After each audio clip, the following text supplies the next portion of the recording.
Olá pessoal, boa tarde. Vamos começar a nossa aula de história de hoje falando sobre um movimento muito importante, um dos mais estudados, um dos mais debatidos do século XX, chamado de Revolução Russa.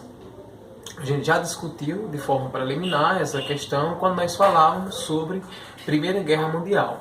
E aí nós colocamos que a Rússia chegou inclusive a entrar nesse movimento na Primeira Guerra Mundial, mas depois teve que se retirar em virtude de estar sofrendo internamente uma série de abalos políticos, econômicos, enfim, uma série de conflitos internos, sociais, causados inclusive por uma falta de política econômica no país. Para a gente falar de Revolução Russa, é necessário primeiro a gente entender como é que a Rússia estava organizada social e politicamente, e também economicamente, para a gente compreender, para que a gente possa compreender como é que se desenrolou essa revolução. Quando a gente faz esse tipo de questionamento, a gente percebe que a Revolução Russa, ocorrida em 1917, portanto, já nas primeiras décadas, iniciando a segunda década do século XX, foi na verdade um levante popular, né, ocorrido contra o czar, meu xará, Nicolau II. Mas aí esse nome pode parecer um tanto quanto estranho. E aí eu pergunto, o que significa czar? Czar, na verdade, significa imperador, monarca. Quando a gente afirma que czar é monarca ou imperador, a gente constata, portanto, que politicamente a Rússia era um país que convivia com um regime monárquico, ou seja, um regime onde o imperador, onde o czar era quem ditava as regras, quem ditava as normas e, portanto, toda a sociedade russa deveria, portanto, obedecer às suas regras e às suas normas que eram impostas. Então, a Revolução Russa, um movimento político, social, econômico, né, em síntese, um levante popular ocorrido contra o governo do czar Nicolau II em plena Primeira Guerra Mundial. E o que é que queriam esses rebeldes, o que é que queriam esses levantes populares com essa revolução? Na verdade, eles queriam, portanto, abolir, ou seja, acabar com o regime monárquico russo, né, comandado, portanto, pelo czar Nicolau II. Então, levando isso em consideração, nós entramos, portanto, nas causas da Revolução Russa. Eu preciso dizer que a Rússia, ela era um país, se levado em consideração com os outros países, por exemplo, europeus, como a Alemanha, como França, como Inglaterra, era um país totalmente atrasado. Por que a Rússia era um país atrasado? Porque a Rússia ainda vivia, praticamente toda a sua economia era quase que dependente exclusivamente da agricultura. Enquanto os demais países, que eu aqui já citei, eram países que estavam entrando em processo de industrialização. Outros, inclusive, já com um processo de industrialização bastante caminhado, bastante avançado. Enquanto que a Rússia não. A Rússia era um país agrário, a Rússia era um país atrasado economicamente, e por tudo isso, a sua população ficava à mercê, né, desse sistema econômico, né, onde tudo ficava concentrado nas mãos do czar Nicolau II, portanto nas mãos do imperador. Então, durante o século XIX, a Rússia convivia também com uma falta de liberdade gritante, né? Era quase que absoluta essa falta de liberdade. No meio rural, por exemplo, os camponeses viviam submetidos, né, viviam atrelados a nobreza latifundiária. Nobreza latifundiária é aquelas pessoas que detêm uma grande quantidade de terra, que são donos de uma grande quantidade de terra. Então era uma classe socialmente ou teoricamente livre, né, que vivia sobre as custas, né, que vivia para obedecer às ordens do imperador, do czar Nicolau II. Então no campo, né, ruralmente, havia uma forte tensão, né, que era permanente, de um sistema que era a Rússia nesse caso era socialmente e economicamente era um país feudal, né, como já disse, era um país que dependia quase que exclusivamente da agricultura. E isso retardava, ou seja, dificultava a modernidade e o crescimento econômico da Rússia. Ou seja, eu estou apresentando para vocês as situações econômicas, sociais e políticas que contribuíram para que acontecesse esse movimento que nós estamos tentando apresentar para vocês, que é da Revolução Russa. Ora, então todas essas tensões, elas gerariam um certo desconforto no imperador, no czar Nicolau II, que tentava amenizar essas questões promovendo algumas reformas que nem sempre davam certo, né? Como, por exemplo, ele aboliu, extinguiu, né? Terminou com a servidão em 1861. Vocês sabem que o regime de servidão é típico do sistema feudal, portanto, típico da Rússia nesse momento. Então ele acabou com o regime de servidão no século XIX, 1861. Por exemplo, fez uma certa reforma agrária para tentar aliviar as dores, as tensões que estavam acontecendo no país. Mas, por outro lado, o regime czarista, ou seja, o regime do imperador do Nicolau II, ele fazia e reprimia todo tipo de oposição que acontecia contra ele.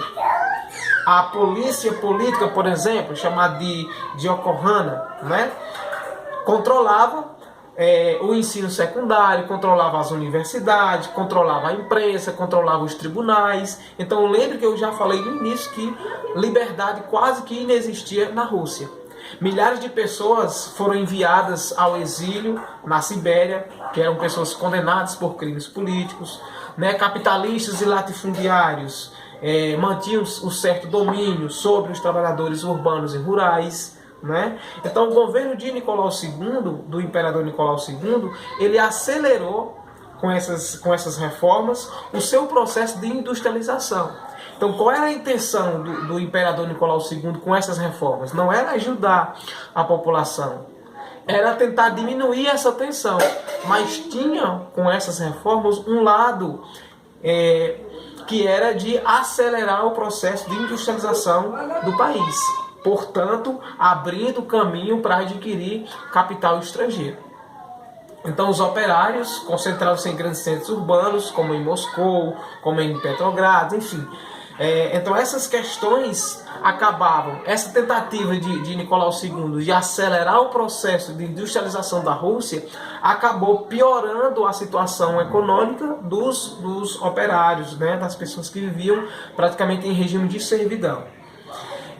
Diante de tudo isso, acabou se gerando uma oposição muito forte ao governo de Nicolau II. E essa oposição, ela tinha as suas divergências, ou seja, era uma oposição que possuía diferenças políticas, diferenças econômicas e diferenças de ideias para apresentar, por exemplo, para que melhorasse a situação do país.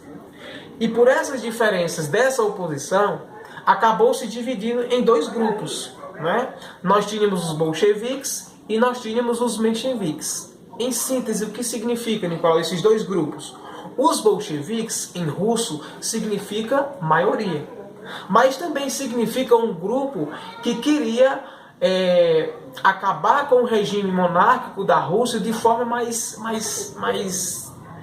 forte, né? Sem se preocupar com como isso poderia acontecer. Então, essa questão de acabar com a monarquia, com o czar Nicolau II, com o imperador, poderia acontecer com lutas, né, com revoltas, com destituição e até com mortes. E esse grupo dos bolcheviques era liderado por uma pessoa muito conhecida chamada de Lenin, que defendia uma ideia revolucionária a partir da luta armada, como eu disse, para chegar ao poder. E nós tínhamos também os mencheviques, que em russo é minoria, e era liderado por Plexmanov.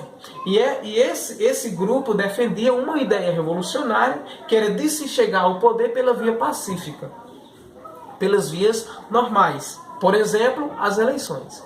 Então, citando de novo, essa oposição que acabou gerando com o governo russo, com o imperador Nicolau II, essa oposição tinha diferenças de ideias para se chegar ao poder, para derrubar o czar Nicolau II. Os bolcheviques, liderados por Lenin, queriam chegar ao poder através da luta armada. E os mencheviques queriam chegar ao poder por uma via pacífica. As eleições eram o caminho mais viável para esse grupo. Então veja que nós temos aí esses dois grupos. Em 1905, a Rússia se envolveu em um conflito, né, muito forte e acabou acelerando a derrocada do czar Nicolau II. Então veja aí que nós temos uma atuação da Rússia que vai acelerar também esse conflito, essa revolução, que foi a entrada da Rússia na Primeira Guerra Mundial. Como a gente já disse no encontro passado, a Rússia entrou nesse conflito da Primeira Guerra Mundial como membro da Tríplice Entente, ou seja, ela atuou junto com quem? Com a Inglaterra, com a França, contra, portanto, a Alemanha e a Áustria-Hungria. Então, com sucessivas derrotas, a Rússia acabou aniquilada economicamente e acabou acelerando esse processo de desorganização política e desorganização econômica e, portanto, acelerando também, ao mesmo tempo, o movimento revolucionário que foi deflagrado, ou seja, que acabou surgindo. Então, os movimentos grevistas, né, acabaram destituindo o czar Nicolau II e, portanto, assumindo o poder na Rússia. E instituindo, portanto, um novo regime político, que não mais era um governo liderado pelo czar Nicolau II. Formou-se então um governo provisório que passou por uma fase socialista, sob a chefia de Kerensky. Eu preciso fazer uma discussão aqui bem rápida para que vocês possam entender. Socialismo e comunismo. Socialismo é um regime, segundo as teorias de Karl Marx, é um regime que vem antes do comunismo. E comunismo seria a fase final de um socialismo. Comunismo é um sistema político e econômico que preza pela igualdade política, econômica e social das pessoas. Cada um tem de acordo com a sua necessidade. Essa discussão precisa ser feita para que a gente não caia em uma discussão errada, falsa, de que vira e mexe a gente acompanha nas redes sociais, de que comunismo é associado a pessoas do mal, que querem o mal da sociedade. Então, o comunismo é um sistema político, econômico e social que preza pela igualdade e pela liberdade das pessoas e que cada um recebe de acordo com as suas necessidades. Portanto, não teria propriedade privada e, portanto, não teria capitalismo. O comunismo seria um regime que substituiria o capitalismo. Então, sofrendo essas pressões, os sovietes, que eram grupos políticos, né, acabaram concedendo anistia às pessoas que tinham sido exiladas politicamente, né, e nós vamos ter uma disputa entre Lenin e Trotsky, né?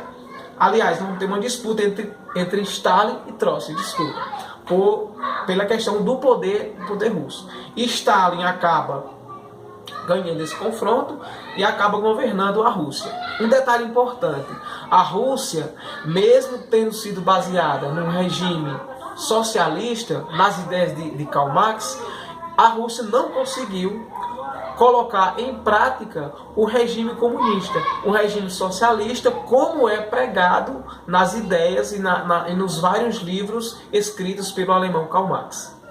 Tá bom? Mas essa ideia da Rússia não ter construído um regime comunista e um regime socialista, como era pregado pelo Karl Marx, e como é a definição que eu coloquei para vocês, isso não leva a crer de que o comunismo não funcione, de que o socialismo não funcione.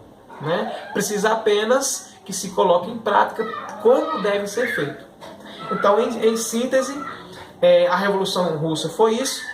Né? O Lenin morreu em 1924 e iniciou-se uma luta muito forte, como já disse, entre Trotsky e Stalin. Trotsky foi derrotado, expulso do país em 1940, foi morto na cidade do México e Stalin assumiu o poder. E foi aí que surgiu, portanto, a União das Repúblicas Socialistas Soviéticas, como uma das mais violentas e duradouras ditaduras da história do país. É isso aí, abraço virtual.